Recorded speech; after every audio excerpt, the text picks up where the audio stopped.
Welcome Top News Today. President Donald Trump's effort to keep Attorney General Jeff Sessions, a vocal and loyal supporter of his election bid, in charge of an investigation into his campaign offers special counsel Robert Mueller yet another avenue to explore as his prosecutors work to untangle potential evidence of obstruction. The federal investigation into possible coordination between the Trump campaign and Russia already includes a close look at whether Trump's actions as president constitute an effort to impede that same probe. Those include the firing of FBI Director James Comey, an allegation by Comey that Trump encouraged him to end an investigation into former National Security Advisor Michael Flynn, and the president's role in drafting an incomplete and potentially misleading statement about a 2016 meeting with Russians. The latest revelation, that Trump directed his White House counsel, Don McGahn, to tell Sessions not to recuse himself from the Russia investigation, is known to Mueller's investigators, who have interviewed many current and former executive branch officials. It adds to the portrait of a president left furious by an investigation that he has called a hoax, and suggests that he worked through an intermediary to keep the inquiry under the watch of an attorney general he expected would be loyal. Three people familiar with the matter confirmed to the Associated Press that McGahn spoke with Sessions just before he announced his recusal to urge him not to do so. One of the people said McGahn contacted Sessions at the president's behest. All three spoke on condition of anonymity to avoid publicly discussing an ongoing investigation. What this adds that is new is that he took action to attempt to prevent Sessions from recusing himself, said Notre Dame criminal law professor Jimmy Gurul, a former federal prosecutor. So now we go simply beyond his state of mind, his personal beliefs, to taking concrete action to attempt to prevent Sessions from recusing himself. Though the episode makes clear Trump's exasperation with the investigation, it remains unclear whether Mueller's team has evidence to establish that the president's collective actions were done with the corrupt intent needed to prove obstruction of justice. Trump and his lawyers have repeatedly maintained that he did nothing improper and that, as president, he had unequivocal authority to fire Comey and to take other actions.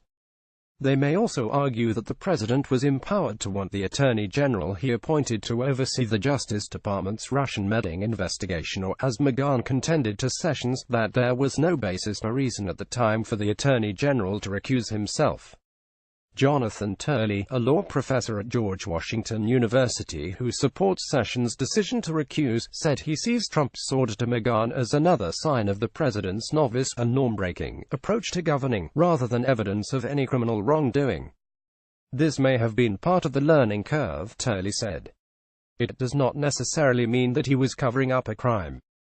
Turley said he believes McGahn made a mistake by agreeing to Trump's demand that he lobby Sessions on his recusal, a move that would be highly inappropriate if the White House counsel went into the conversation knowing Sessions already had decided to step aside. To his credit, Turley said, McGahn appears to have backed off once he learned Sessions was following the advice of career ethics officials to recuse. Asked about McGahn's efforts to keep Sessions from recusing, one of Trump's lawyers, John Dowd, told the app, "I know nothing about that," and hung up.